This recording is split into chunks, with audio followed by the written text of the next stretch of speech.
Let's learn how to promote a product. In this session, we are going to promote or sell or give awareness about a product. Can you guess what are we going to see in this session? Can you guess what is the topic we are going to explore now? Advertisement, promote, sell, இதெல்லாம் வந்ததுனாலே அங்க என்ன இருக்குன்னு அர்த்தம்? Advertisement பார்க்க போறோம்னு அர்த்தம். So advertisement வந்து உங்களுடைய கொஸ்டின் பேப்பர்ல 100 மார்க் கொஸ்டின் பேப்பர்ல 39th கொஸ்டினா வரும். Question number 39. ஒரு கொஸ்டின் பேப்பரை எப்படி அப்ரோச் பண்ணணும்ன்ற கிளாரிட்டி இருந்ததுனாலே மினிமம் 40% அதை நீங்க அட்டைன் பண்ணிடுவீங்க, ஸ்கோர் பண்ணிடுவீங்க. இங்கிலீஷை பொறுத்த வரைக்கும் 10th ஸ்டாண்டர்ட் இங்கிலீஷ் சப்ஜெக்டை பொறுத்த வரைக்கும் if you are well versed in handling the question paper, you can score, definitely you can attain 60%. Question பேப்பரை யூஸ் பண்ண தெரிஞ்சதுனாலே நீங்க 60% எக்ஸலண்டா வாங்கலாம். ஆனா நிறைய பேர் அதுக்கான எஃபர்ட் போடுறதே கிடையாது. அதுக்கு ஏன் காரணம் தெரியுமா? Because you are not ready to read the question paper first. Question paper என்ன பண்ண மாட்டேங்கிறோம்? ரீட் பண்ண மாட்டேங்கிறோம். ரீடிங் இருந்ததுனாலே அங்க என்ன விஷயம் கேட்கப்படுதுன்னு உங்களுக்கு தெரிஞ்சதுனாலே நீங்க ஆன்சர் பண்ணிடலாம். இங்கிலீஷ்கான ஆன்சர்ஸ் அந்த கொஸ்டின் பேப்பர்ஸ்குள்ளேயே தான் சுத்தி வரும். இப்ப நீ மிட்டம் எப்படி எழுதுனீங்க, சாரி மந்த்லி டெஸ்ட்ல மெரி போயம் கேட்டிருந்தாங்க. the same உங்களுக்கு எங்க ரிப்பீட் ஆயிருந்துச்சு? பொயட்டிக் அப்ரிசியேஷன், போயம் அப்ரிசியேஷன் கேட்கும்போது அந்த லைன்ஸ் ரிப்பீட் ஆயிருந்துச்சு. அப்ப அதை ரீட் பண்ணதுனாலதான் இதுல கேட்கப்பட்டது இங்க இருக்கு, இதை வச்சு இதை நம்ம ஆன்சர் பண்ணிடலாம்னு உங்களுக்கு தெரியுது. அதனால எதை வேணாலும் எழுதி வச்சாலாம் மார்க் கிடைச்சிடாது. இதுக்கு இதை நம்ம ஆப்டா யூஸ் பண்ணிக்கலாம் அப்படிங்கிற ஒரு ஸ்மார்ட்னஸ் நம்ம கிட்ட இருக்கணும். Smartness of handling the question paper. Question paper handle பண்றதுல ஒரு பெரிய ஸ்மார்ட்னஸ் இங்கிலீஷ்க்கு தேவைப்படுது. இப்ப கொஸ்டின் நம்பர் 39 அட்வர்டைஸ்மெண்ட் சொல்லியிருக்கோம். அட்வர்டைஸ்மெண்ட் அப்படிங்கிறது என்ன? அட்வர்டைஸ்மெண்ட் நம்ம கேள்விப்பட்டிருப்பீங்க, நீங்க தினமும் பாக்குறீங்க, டிவில எல்லாம் இருக்கும். எதுக்காக advertisement? why do we need advertisement? பொருளை வாங்கணும், வாங்குறதுக்காக அட்வர்டைஸ்மெண்ட் தேவைப்படுமா? விக்கிறதுக்காக உனக்கு அட்வர்டைஸ், உன்னை எப்படியாவது உன்னை அட்ராக்ட் பண்ணி உன்னை வாங்க வைக்கிறதா வேலையா இருக்கணும். ஒரு விஷயத்த நீ கொண்டு போய் ப்ரொமோட் பண்றதுக்கு, ஏதாவது ஒரு ஐடியா பத்தின அவேர்னஸ் கொண்டு போறதுக்கு கூட ஒரு மாஸ் கம்யூனிகேஷன், ஒரு மாஸ் அட்ராக்ஷன் நமக்கு தேவைப்படுது. அதுக்காக தான் நம்ம எதை யூஸ் பண்றோம்? அட்வர்டைஸ்மெண்ட் யூஸ் பண்றோம். இந்த அட்வர்டைஸ்மெண்ட்டை 10th ஸ்டாண்டர்டுக்கு எக்ஸாம் பாயிண்ட் ஆஃப் வியூல கொண்டுட்டு வரணும்னு என்ன இருக்கு? why do we need this advertisement in our subject? நம்ம ஏன் இங்கிலீஷ்ல அதை போய் அட்வர்டைஸ் பண்ணணும்? why? because it helps to develop your creativity. Language அப்படிங்கிறதே உங்களுடைய கிரியேட்டிவிட்டியை கிண்டில் பண்றதுக்காகவும் அதை பில்டு பண்றதுக்கான பிளாட்ஃபார்ம் தான் லாங்குவேஜ். ஸோ நீ இங்கிலீஷ்ல வந்து வெறுமனே பேராகிராஃபை படி, கொஸ்டின் ஆன்சரை படி, 2 மார்க்ஸை படின்னு உங்களை ட்ரெயின் பண்ணிட்டு மகப்பிங்க்கு உங்களை ரெடி பண்றது கிடையாது லாங்குவேஜினுடைய வேலை. நீ அதை கிரியேட்டிவா எப்படி அப்ரோச் பண்றீங்க? ஏன் இதுல அட்வர்டைஸ்மெண்ட்டை சொல்றோம்னா, எத்தனை அட்வர்டைஸ்மெண்ட் பாக்குறோம், உங்களுக்கு ஒரு சில அட்வர்டைஸ்மெண்ட் ரொம்ப அட்ராக்டிவா இருக்கும். சின்ன குழந்தைங்களெல்லாம் அட்ராக்ட் பண்ற அட்வர்டைஸ்மெண்ட் எல்லாம் நிறைய இருக்கும். அட்வர்டைஸ்மெண்ட்ல மோஸ்ட்லி இப்போ வந்து ஆடியோ விஷுவலா நிறைய பாக்குறீங்க. ரொம்ப ஆரம்ப காலத்துலலாம் நியூஸ் பேப்பர்ஸ் மட்டும்தான், மேகசின்ஸ் மட்டும்தான். அதுல என்ன பண்ணிருப்பாங்கன்னா அட்ராக்டிவ் பிக்சர்ஸ் இருக்கும். Attractive pictures will attract the people. ஏதாவது ஒரு அட்வர்டைஸ்மெண்ட் உங்களுக்கு ஞாபகத்துல இருக்கிற மாதிரி ஒரு பேப்பர்ல, நியூஸ் பேப்பர்ல பார்த்து ஏதாவது ஒரு அட்வர்டைஸ், என்னமா உங்களுக்கு ஞாபகம்? சரி, ஓகே. அப்ப டிவில நிறைய அட்வர்டைஸ்மெண்ட் பாப்பீங்கல்ல, டிவில நிறைய யாரெல்லாம் சீரியல் பாக்குறீங்களோ உங்களுக்கு எல்லாம் நல்லா தெரியும் என்னென்ன அட்வர்டைஸ்மெண்ட் வருதுன்னு. எங்களுக்கு எல்லாம் தெரியறதுக்கு வாய்ப்பு கிடையாது, ஏன்னா அந்த டிவில அந்த சீரியல் எல்லாம் நாங்க பாக்குறது இல்ல, அதனால எங்களுக்கு அந்த அட்வர்டைஸ்மெண்ட் எல்லாம் தெரியாது. ஏதாவது ஒரு அட்வர்டைஸ்மெண்ட் சொல்லுங்க, ரொம்ப அட்ராக்டிவா இப்ப இருக்கு அப்படிங்கிற மாதிரி சொல்லுங்க. ஏமா ஒரு ப்ராடக்ட்டுமே விக்கிறது இல்லையாமா இப்போ? பாண்டியன் ஸ்டோர்ஸா? பாண்டியன் ஸ்டோர்ஸ் மட்டும் பாப்பியா? சரி, ஓகே. நான் சீரியல் எல்லாம் கேட்கல, இப்ப நான் கேக்குறது அட்வர்டைஸ்மெண்ட் கேக்குறேன். அட்வைஸ் பண்றதா? தேங்காய் எண்ணெய். ஏமா ப்ராடக்ட் எல்லாம் ஓகேமா, எனக்கு ப்ராடக்ட் புரியுது. அந்த ப்ராடக்ட்டுக்கு எப்படிப்பட்ட அட்வர்டைஸ்மெண்ட் கொடுக்குறாங்க, அது உங்களுக்கு அட்ராக்டிவா இருக்குதா? ஏதாவது ஒரு அட்வர்டைஸ்மெண்ட். சத்யாவில ஏசி வாங்கணும், அதுல வேற என்ன சொல்லுவாங்க? அதுல ஒரு பாட்டு வேற பாடுவாங்களா? என்ன பாடு? வெயில் அடிக்குது.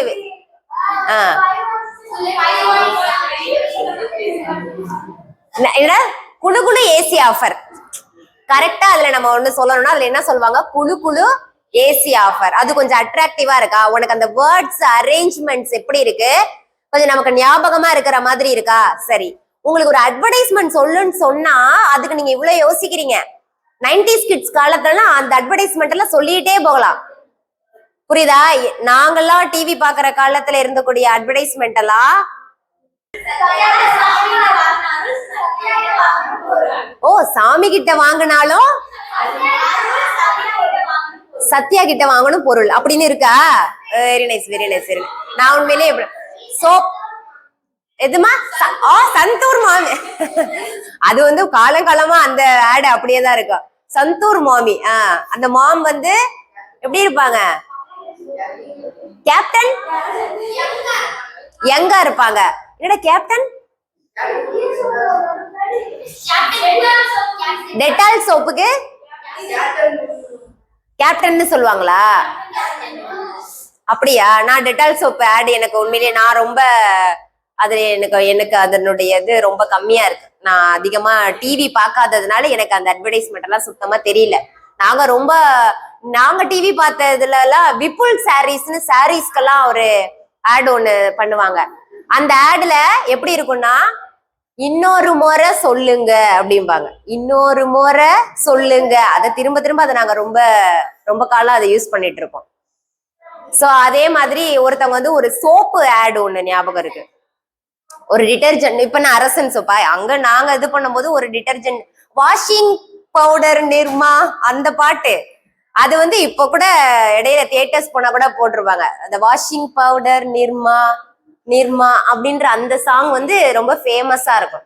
சோ அந்த மாதிரி ஒரு அட்வர்டைஸ்மெண்ட் அப்படிங்கிறது அந்த ப்ராடக்ட அவ்வளவு தூரம் கொண்டு போய் ரீச் பண்றது. ஏன்னா ஒரு ப்ராடக்ட் வந்து கிரியேட் பண்ணிட்டு ரூம்குள்ளேயோ தன்னுடைய வீட்டுக்குள்ளேயோ வச்சிருந்தா அது என்ன பண்ண முடியாது, அவங்களால செல் பண்ண முடியாது. அது சேல்ஸுக்கான இது கிடையாது. அப்போ எல்லாரையும் போய் ரீச் ஆகணும். ஸோ மோஸ்ட்லி இப்ப சோசியல் மீடியா டெவலப் ஆனதே என்ன? நீ இன்ஸ்டாகிராம் எல்லாத்துலயும் போய் பாக்குற, எல்லாரும் என்ன பண்றது? தான் வீட்டுல நடக்கிறத கூட இப்ப ரொம்ப ப்ரொமோட் பண்ண ஆரம்பிச்சிட்டாங்க. காலையில நான் எழுந்திருச்சேன், டெய்லி ரொட்டீன் விளாக் அப்படின்னு போட்டு என்னென்னமோ போயிட்டு இருக்கு.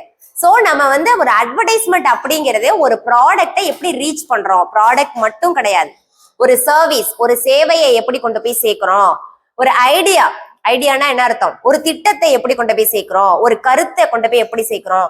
இப்ப நிறைய வந்து பெண் குழந்தைகளுக்கான பாதுகாப்புக்காக எல்லாம் நிறைய அந்த நம்பர், என்ன நம்பர் அது, அந்த போன் நம்பர் என்ன பெண் குழந்தைகள் பாதுகாப்புக்கு?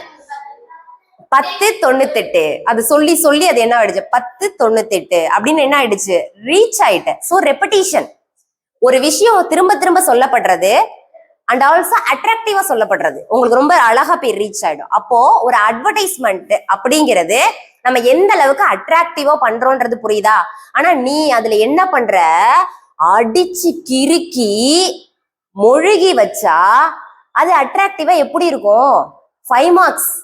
நீ அதை அட்டன் பண்ணிட்டீங்கனாலே, ஏன்னா அதுல கொடுத்துருக்கக்கூடிய ஐடியாஸ் தான் அங்க கொடுக்குறோம். ஏன்னா அங்க ஆஃபர் கொடுத்துருக்காங்க. எதை பத்தினதா இருக்கலாம்? புக்ஸ், சேல்ஸ் ஆஃப் புக்ஸ் இருக்கலாம். ஹோம் அப்ளையன்சஸ் அப்படின்னு சொல்லும் பொழுதே வீட்டு உபயோக பொருட்கள். உனக்கு அதுல ரொம்ப ஈஸியா நீ எதை வரையலாம்? ஃபேனை வரையலாம். ஒரு ஃபேன் வரைய தெரியாம இருக்க போற மாட்டா, நம்ம அழகா ஃபேன் வரையலாம். ஸோ பிக்சர்ஸ், ஸ்டிக் ஃபிகர்ஸ் மாதிரி குட்டி குட்டி ஈஸி பிக்சர்ஸ் வரையறதுக்கு தெரிஞ்சுக்கோங்க. ஃபர்ஸ்ட் ஆஃப் ஆல் ஒரு அட்வர்டைஸ்மெண்ட் நீங்க போடுறீங்க அப்படின்னா, take a fresh full page, try to use a fresh full page. ஒரு ஃபுல் பேஜ் எடுத்துக்கோ. நான் பாதி கொஸ்டின் எழுதியிருந்தேன் மிஸ், அதனால நான் இந்த ஹாஃப்ல இருந்து ஸ்டார்ட் பண்ணாதீங்க. Even in public examination don't use any half pages. Half page எதுவுமே எடுக்காதீங்க. உனக்கு அந்த கொஸ்டின் முடிச்சிருக்கியா, நம்பர் போட்டு இன்னொரு ஃப்ரெஷ் பேஜ்ல ஆரம்பிச்சுக்கோங்க. இந்த ஸ்பேஸ்ல வேற ஏதாவது ஒரு கொஸ்டினை ஒரு 4 லைன்ஸ்ல 5 லைன்ஸ்ல முடிக்கக்கூடிய ஆன்சர் இருந்துச்சுன்னா அதை இந்த பக்கம் எழுதிக்கோங்க. ஆனா அட்வர்டைஸ்மெண்ட் கம்ப்ளீட்டா எப்படி இருக்கணும், ஒரு ஃபுல் பேஜ் இருக்கணும். அப்படி மட்டும் அதை மட்டும் மைண்ட்ல வச்சுக்கோங்க. இன்னொன்னு இங்க பாதிய போடுறான், மீதி கட்டத்தை கொண்டுட்டு போய் இன்னொரு பேஜ்ல வைக்கிறான். அது பாக்குறதுக்கு அட்ராக்டிவா இருக்காது. அது ஒரு மாதிரி உங்களுக்கு வந்து சங்க்ஸா அது உடைக்கப்பட்டாலே நல்லா இருக்காது. புரிஞ்சுதா? சோ ஒரு ஃபுல் பேஜ்ல அதை வரைங்க. எப்பொழுதுமே அட்வர்டைஸ்மெண்ட் வரைய ஆரம்பிக்கணும் அப்படின்னா அதுல ரொம்ப முக்கியம் ப்ராடக்ட் நேம். நீ முதல்ல என்ன கண்டுபிடிக்கணும், எந்த ப்ராடக்ட்டை நம்ம சேல் பண்றோம் அப்படிங்கறத கண்டுபிடிக்கணும். உங்களுடைய டெக்ஸ்ட் புக்ல அதுக்கான கிளாரிட்டி கிளியர் ஐடியாஸ் கொடுத்திருக்காங்க. பேஜ் நம்பர் 9ல இருக்கு பாருங்க. Name of the product, brand, outlet. அந்த ப்ராடக்டினுடைய நேம் வந்து ரொம்ப ரொம்ப முக்கியம். Next address with contact information. எப்பவுமே ஒரு அட்ரஸ் இருக்கணும். உங்களுக்கு அங்க அட்ரஸ் கொடுக்கப்படலைன்னா நீங்க அட்ரஸ் யூஸ் பண்ணிக்கோங்க. மோஸ்ட்லி பப்ளிக் எக்ஸாமினேஷன்ல நம்ம டிஸ்ட்ரிக்டினுடைய ஐடென்டிட்டி தெரியாம பாத்துக்கோங்க, ரிவீல் பண்ணாதீங்க. நம்மளுடைய லொகேஷனை என்ன பண்ணக்கூடாது, நம்மளுடைய ஆன்சர் பேப்பர்ல ரிவீல் பண்ணவே கூடாது. சோ நான் ரொம்ப ஈஸியா ஒரு ஊர் பேரு நீ ஸ்பெல்லிங் மிஸ்டேக் கஷ்டமே படாம ஒரு ஊர் பேர் எழுதலாம்னா எந்த ஊர் பேர் எழுதலாம்? மன்னார்குடியா? கஷ்டமே இல்லாம நீ எழுதுற ஒரு ஊரு. ஈரோடு ஸ்பெல்லிங் சொல்லு. ஈரோடு ஈஸியா இருக்குன்னு சொன்னீல, ஈரோடு ஸ்பெல்லிங் சொல்லு. ERODE. Very good. Third point என்ன சொல்றாங்கன்னா appealing images. Appealing that means attractive, ரெலவெண்டா இருக்கக்கூடிய பிக்சர்ஸ். அங்க ஹோம் அப்ளையன்ஸை சேல் பண்ண சொல்லியிருக்காங்க, நீ உட்காந்து புக் வரைஞ்சுக்கிட்டு இருந்தீங்கன்னா நல்லா இருக்காது. வீட்டு உபயோக பொருள்ல போய் நீ என்ன வரைஞ்சிட்டு இருக்க முடியாது, புக்ஸ் வரைஞ்சிட்டு இருக்க முடியாது. சோ ரெலவெண்ட் பிக்சர்ஸ் கொடுக்கறதுக்கான அந்த இமேஜஸ்லாம் நம்ம ஈஸியா வரையலாம். மோஸ்ட்லி இந்த இமோஜிஸ் எல்லாம் இருக்கு தெரியுமா, அந்த மாதிரி வரையலாம். பாத்திருக்கீங்களா? இது ரொம்ப ஈஸி, எனக்கு இதுதான் வரைய தெரியும். சரியா? இப்படி இருக்கா? இது ரொம்ப ஈஸி. சர்க்கிள்ல வச்சு அழகா வரைஞ்சிடலாம். இதுல உட்காந்து நீ என்ன பண்ணிட்டு இருக்க, அதை அட்ராக்ட் பண்ணிட்டு இருக்கேன்ட்டு இதுல டைத்தை வேஸ்ட் பண்ணிட்டு இருக்க. நிறைய பேர் வந்து அட்வர்டைஸ்மெண்ட் வரையறேன்னு அதுல அரை மணி நேரம் வரைஞ்சிட்டு இருப்பான். ஏன்னா எனக்கு வேற எதுவும் தெரியாதுங்க, நான் இதை பண்ணிட்டு இருக்கேன் அப்படின்னு பண்ணிட்டு இருப்பான். அதுக்கு போய் ரொம்ப டைம் எடுத்துக்காதீங்க. அட்லீஸ்ட் 10 minutes போதும். அந்த மாதிரி ஈஸி பிக்சர்ஸ் வரையறதுக்கு புக்ஸ் எப்படி வரையறதுன்னு வரைஞ்சு பாத்துக்கோங்க. ஈஸியா பிக்சர்ஸ் எடுத்து வச்சுக்கணும். எது வந்தாலும் நீ இந்த பிக்சர் போடலாம் தெரியுமா. ஹோம் அப்ளையன்ஸா இருக்கலாம், புக்ஸா இருக்கலாம், எது வந்தாலும் இந்த மாதிரி பிக்சர்ஸ் வரையலாம். சோ எல்லாத்துக்கும் சூட் ஆகுற மாதிரியான பிக்சர்ஸ், இமேஜஸ் ரெடி பண்ணி வச்சுக்கோங்க. நம்மளுடைய டார்கெட் யாரு? பீப்புள், கஸ்டமர்ஸ், மக்கள் தான். யாரு இப்போ ஒரு ப்ராடக்ட்டை பொறுத்து ஆடியன்ஸ் கஸ்டமர்ஸ் மாறுவாங்க. இப்போ வந்து உங்களுடைய ஸ்டேஷனரி திங்ஸ், பென்சில், எரேசர், இந்த மாதிரி திங்ஸ் எல்லாம் யாரு வாங்குவா? எல்லாரும் வாங்குவாங்களா? வாங்க மாட்டாங்க. கிட்ஸ் வாங்குவாங்க, குழந்தைகள் வாங்குவாங்க. அப்ப நம்மளுடைய ஆடியன்ஸ் யாருன்றத முடிவு பண்ணிக்கணும். குழந்தைகளுக்கான ப்ராடக்டா, லேடிஸ்க்கான ப்ராடக்டா, மென்னுக்கான ப்ராடக்டா அப்படின்னு நம்ம இட்ஸ் ஃபார் ஆல் அப்படிங்கிறவங்களுக்கான ப்ராடக்டான்றதெல்லாம் யோசிச்சுதான் நம்மளுடைய அட்வர்டைஸ்மெண்ட் இருக்கணும். Feel good, discounts and offers ரொம்ப முக்கியம். அதுல என்ன இருக்கும்? ஆஃபர்ஸ் இருக்கும். உங்களுக்கு கொடுத்துருப்பாங்க 10% டிஸ்கவுண்ட் அப்படின்றது கொடுத்துருப்பாங்க. நீ அந்த ஆஃபர்ஸ் எல்லாம் நல்ல பெரிய பெரிய பலூன்ஸ்ல போட்டு அட்ராக்ட் பண்ணணும். அவங்க கொடுக்குற ஆஃபர்ஸ் உனக்கு எக்ஸாம் பேப்பர்ல என்ன கொஸ்டின்ல ஆஃபர் கொடுத்துருக்காங்களோ அந்த ஆஃபர் தான் நம்ம அட்வர்டைஸ்மெண்ட்ல போடணும். இல்ல பரவாயில்ல நான் கொஞ்சம் எக்ஸ்ட்ரா ஆஃபர் தரேன் அப்படின்ட்டு அங்க 20% டிஸ்கவுண்ட் கொடுத்துருந்தா நீ என்ன கொடுத்துறாத, 50% கொடுத்துறாதீங்க. உங்களுக்கு கொஸ்டின் பேப்பர்ல என்ன ஆஃபர் கொடுத்துருக்காங்களோ அந்த ஆஃபர் மட்டும் தான் நம்ம என்ன பண்ணணும், கொடுக்கணும். கலர்ஃபுல் பேக்ரவுண்ட் கொடுத்துருக்காங்க. இங்க கலர்ஃபுல் அப்படின்னு வரும் பொழுது you are not allowed to use colour pencils or sketches. ஒரு ஸ்டார்டிங் ஏர்லியர் ஸ்டேஜஸ்ல நம்ம யூஸ் பண்ணிட்டு இருந்தோம். ஆனா அது என்ன ஆகுதுன்னா ஸ்டூடெண்ட்ஸ் வந்து அந்த கலர் ஸ்கெச்சஸ்லாம் நல்லா டார்க்கா போட்டு யூஸ் பண்ணி நெக்ஸ்ட் பேஜ் எல்லாம் என்ன பண்ணிடுறாங்கன்னா ரூயின் பண்ணிடுறாங்க, வேஸ்டா போயிடுது, என்ன எழுதிருக்காங்கன்னே தெரியாம போயிடுது. ஸோ அதனாலதான் எதை வந்து ப்ராஹிபிட் பண்ணிட்டாங்கன்னா colour pencils and sketches use பண்றத என்ன பண்ணிட்டாங்க, பேன் பண்ணிட்டாங்க. அதை யூஸ் பண்ண கூடாதுன்ட்டாங்க. But you are allowed to use pencil. Even நம்ம பென்சில் வச்சு அழகா பென்சில் டயக்ராம்ல சூப்பரா போடலாம். பென்சில் ஆர்ட்னே ஒண்ணு இருக்கு தெரியுமா, அந்த பென்சில் ஆர்ட் அழகா பண்ணலாம். சோ பென்சில் நல்லா ஷார்ப் பண்ணிட்டு அட்ராக்டிவா அழகா யூஸ் பண்ணுங்க. பென்சில்ல மட்டுமே யூஸ் பண்ணி அட்வர்டைஸ்மெண்ட் போட்ட பேப்பர்ஸ் எல்லாம் ரொம்ப நல்லா இருக்கு. வெறும் பென்சிலை எழுதுறதுமே பிள்ளைங்க என்ன பண்ணிருந்தாங்க, பென்சில்லே எழுதிருந்தாங்க. பட் நான் உங்களுக்கு என்ன சொல்றேன்னா, டயக்ராம்ஸ் அண்ட் பிக்சர்ஸ் இந்த மாதிரி அவுட்லைன்ஸ் இதுக்கு மட்டும் பென்சிலை யூஸ் பண்ணிட்டு ஆஃபர்ஸ் எல்லாம் அழகா பென்ல யூஸ் பண்ணுங்க. சோ ஒரு அட்வர்டைஸ்மெண்ட் நம்ம எப்படி ஆரம்பிக்கிறோம்னா, எப்பொழுதுமே நான் சொல்றது என்னன்னா, ஒரு பாக்ஸ் போட்டு ஆரம்பிங்க. இப்படி ஒரு ரெக்டாங்குலர் பாக்ஸ் இருக்கணும். இது ரெக்டாங்குலர் இருக்கா, இது மட்டும் இந்த லென்த் மட்டும் கூட இருக்கும். இப்படி ஒரு ரெக்டாங்குலர் பாக்ஸ் ஒண்ணு போட்டு ஆரம்பிச்சு இது 3 பார்ட்ஸா டிவைட் பண்ணிக்கோங்க. இது 3 பார்ட்ஸா டிவைட் பண்ணிக்கோங்க. ஃபர்ஸ்ட் அண்ட் லாஸ்ட் பார்ட் அது வந்து ஒரே சைஸா இருக்கிற மாதிரி, மிடில் பார்ட் வந்து கொஞ்சம் என்லார்ஜ்டா இருக்கிற மாதிரி பாத்துக்கோங்க. ஏன்னா இந்த பார்ட்ல தான் நம்ம என்ன பண்ண போறோம், ஆஃபர் அந்த அட்வர்டைஸ்மெண்ட் கான்டென்ட்ஸ் எல்லாம் இதுல தான் நம்ம கொடுக்க போறோம். மேல என்ன ஃபர்ஸ்ட் இது என்னவா இருக்கும்னா, the brand name, name of the product கொடுக்கலாம், அட்ராக்டிவ் ஸ்லோகன் கொடுக்கலாம். இதெல்லாம் வந்து அந்த பேஜ்ல வச்சுக்கணும். இந்த லாஸ்ட் பாக்ஸ் எதுக்கு யூஸ் பண்ணணும்னா, அட்ரஸ். அட்ரஸ்ன்னு எழுதினா கூட அட்ரஸ்க்கு ஸ்பெல்லிங் தெரியாம அதுல 2 டியா 1 எஸ்ஸா 2 எஸ்ஸான்னு கன்ஃபியூஸ் ஆயிடுவேன். சோ அதை கூட எப்படி எழுத சொல்றேன், கான்டாக்ட்னு போட்டுக்கோங்க. எப்படி போட்டுக்கோங்க, கான்டாக்ட்னு போட்டுக்கோங்க. கான்டாக்ட்னு போட்டு அங்க என்ன அட்ரஸ் கொடுத்திருந்தாங்கன்னா அந்த அட்ரஸ் யூஸ் பண்ணுங்க. அப்படி இல்லைன்னா XXX போட்டுக்கோங்க, YYY போட்டுக்கோங்க, கீழே உனக்கு ஏதாவது ஒரு ஊர் போட்டுக்கோங்க. இப்படி கூட நீ கான்டாக்டா முடிக்கலாம். இல்ல அந்த அந்த ஷாப்பினுடைய நேமை எழுதி அதுக்கு கீழே ஸ்ட்ரீட் நேம், டவுன் நேம் இதெல்லாம் டினோட் பண்றதுக்காக நம்ம XXYY யூஸ் பண்ணிக்கலாம். ஆனா அந்த ஷாப்புக்குன்னு ஒரு நேம் கொடுத்திருந்தாங்கன்னா அந்த நேம் யூஸ் பண்ணி தான் ஆகணும். கொடுக்கலனாலும் you have to create a brand. நீங்க ஒரு பிராண்ட் கிரியேட் பண்ணுங்க, கிரியேட் பண்ணி கொடுக்கணும். சோ ஃபர்ஸ்ட் இதுல எப்பவுமே ஒரு பீப்புள் நம்ம அட்ராக்ட் பண்ற மாதிரியான வேர்ட்ஸ் இருக்கிறதுக்காக மோஸ்ட் ஆஃப் மை ஸ்டூடெண்ட்ஸ் என்ன யூஸ் பண்ணுவாங்க அப்படின்னா, ஹரி ஹரி ஹரின்னு யூஸ் பண்ணுவாங்க. இப்படி இருக்குமா, ஹரின்னா என்னமா அர்த்தம், வாங்க விரைவீர் அப்படிம்பாங்க, விரைந்து வாங்க, விரைவா வாங்க, சீக்கிரம் வாங்க அப்படின்னு சொல்லுவாங்க. சோ இதுதான் மோஸ்ட்லி யூஸ் பண்ணுவாங்க. இப்படி எழுதிக்கலாம், இப்படி யூஸ் பண்ணலாம். இல்ல அப்படி இது யூஸ் பண்ணல என்ன பண்ணிக்கலாம், கம் கம் கம், எனக்கு இவ்வளவுதான் மிஸ் தெரியும், நான் அப்படின்னா கம் மட்டும் யூஸ் பண்ணிக்கிறேன் அப்படின்னு எழுதுறவங்க எழுதலாம். எனக்கு வந்து ஹரி ஹரி ஹரி அப்படிங்கிறதும் ரொம்ப யூஸ் பண்ண மாதிரி இருக்கு, அது வந்து டான் நிறைய தடவை யூஸ் பண்ண மாதிரி இருக்கு. கம் கம் கம் அப்படிங்கிறது ரொம்ப மீடியமா இருக்கு. நான் இன்னும் டிஃபரெண்டா யூஸ் பண்றேன், அப்படின்னா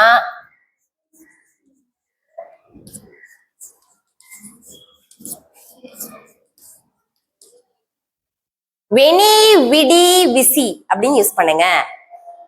இது ரொம்ப நியூவா இருக்கும், கிரியேட்டிவா இருக்கும். இது ஏற்கனவே பயன்படுத்தப்பட்ட ஒரு இதுதான். ஆக்சுவலி இது வந்து ஒரு கிளாசிக் லாட்டின்னு சொல்லுவாங்க. லாட்டின் நம்ம இங்கிலீஷ் தான், இங்கிலீஷ்க்கு நிறைய வேர்ட்ஸ் நம்ம எங்கேருந்து வாங்கியிருப்போம்னா லாட்டின்ல இருந்து வாங்கியிருப்போம். இங்கிலீஷ் இஸ் அ பாரோட் லாங்குவேஜ்னு கூட சொல்லலாம், புரியுதா? சோ லாட்டின்ல இருந்து நம்ம நிறைய எடுத்திருப்போம். இங்க வந்து வெனி விடி விசி அப்படின்னா என்ன அர்த்தம்னா, I came, I saw, I won அப்படின்னு அர்த்தம். I came, I saw, I won. வந்தேன், கண்டேன், வென்றேன். வந்தேன், கண்டேன், வென்றேன். இதைத்தான் இப்படி சொல்லுவாங்க. வினி விடி விசி அப்படின்னு சொல்லுவாங்க. இது வந்து லாட்டின். இது யூஸ் பண்றதுனால நீங்க யூஸ் பண்ணிக்கோங்க. இதுக்கு கீழே இங்க வந்து என்ன பண்ணிக்கோங்க, ப்ராடக்ட் நேம் யூஸ் பண்ணிக்கோங்க. ஆர்கேபி புக் ஷாப் அப்படிங்கறத என்ன பண்ணிக்கலாம், இங்க எழுதிக்கலாம். சோ மோஸ்ட்லி ஒரு பிராண்ட் நேம், ப்ராடக்ட் நேம் எழுதும் போது try to write those names only in capital letters, கேப்ஸ்ல எழுதுங்க. அப்பதான் இது அட்ராக்டிவா இருக்கும். அது டபுள் லேயர்ஸ் யூஸ் பண்ணிட்டாலும் யூஸ் பண்ணிக்கோங்க. ஒன் சைட்ல ஃபர்ஸ்ட் லெட்டர் மட்டும் டபுள் லேயர்ல யூஸ் பண்ணாலும் யூஸ் பண்ணிக்கோங்க. இதுக்கப்புறம் இங்க என்ன பண்ணிக்கோங்க, எப்பவுமே ரைட் சைட்ல இங்க ஃபுல்லா பிக்சர்ஸ் யூஸ் பண்ணிட்டு இங்க ஃபுல்லா ஸ்டார்ஸ் போட்டு அவங்க என்னென்ன ஆஃபர் கொடுத்துருக்காங்களோ அந்த ஆஃபர்ஸ் மென்ஷன் பண்ணுங்க. இங்க பிக்சர்ஸ், இங்க வந்து ஆஃபர்ஸ், அத ஸ்டார் போட்டு அந்த ஆஃபர்ஸ் கிளாரிட்டியா கொடுத்துருங்க. லாஸ்ட் பாக்ஸ்ல அந்த ஆர்கேபி புக் ஷாப் எழுதி அதுக்கு கீழே அட்ரஸ் அவங்க கொடுத்திருந்தாங்கன்னா அந்த அட்ரஸ் யூஸ் பண்ணுங்க. அப்படி இல்லைன்னா இப்படி யூஸ் பண்ணுங்க. சோ இந்த பாக்ஸ் வெரி வெரி இம்பார்ட்டன்ட். அப்பதான் ஒரு ஆர்கனைஸ்டு அட்வர்டைஸ்மெண்டா அது இருக்கும். அட்வர்டைஸ்மெண்ட் தானே அப்படின்னு அது ஏனோ தானன்னு பண்ணாதீங்க. 5 மார்க்ஸ். இதுக்காக நீ ரொம்ப மெனக்கட போறதே கிடையாது. நீ ஒண்ணு வீட்ல இருந்து படிச்சு ஏதாவது புதுசா ஒர்க் அவுட் எல்லாம் பண்ணி பார்த்துட்டு போறது இல்ல. அது ஒரு விஷயத்த கிளாரிட்டியா கரெக்டா கொடுக்கணும்ன்ற அந்த ஒரு ஐடியா இருந்ததுனாலே போதும். இந்த அட்வர்டைஸ்மெண்ட்டுக்கு எவ்வளவு மார்க் வாங்கிடலாம்? 5 மார்க்ஸ். 1 மார்க் கூட குறைக்க மாட்டாங்க. இந்த மாதிரி நீ ஆர்கனைஸ்டா இருக்கிற விஷயத்த அப்படியே கொடுத்துட்டீங்கன்னா கண்டிப்பா உங்களுக்கு எத்தனை மார்க்ஸ் கொடுப்பாங்க? 5 மார்க்ஸ் கொடுப்பாங்க. ஸோ நெக்ஸ்ட் எக்ஸாம்ல இருந்து உங்களுடைய அட்வர்டைஸ்மெண்ட் எனக்கு எப்படி இருக்கணும்? இவ்வளோ கிளாரிட்டியா இருக்கணும். அதுல உங்களுடைய டிசிப்ளின் தெரியணும். அட்வர்டைஸ்மெண்ட்ல உங்களுடைய டிசிப்ளின் கண்டிப்பா பேப்பர் பிரசன்டேஷனுடைய டிசிப்ளின் அதுலதான் நல்ல எக்ஸிபிட் ஆகும். யூஸ் பண்ணிக்கோங்க. இதை நோட் பண்ணி வச்சுக்கோங்க.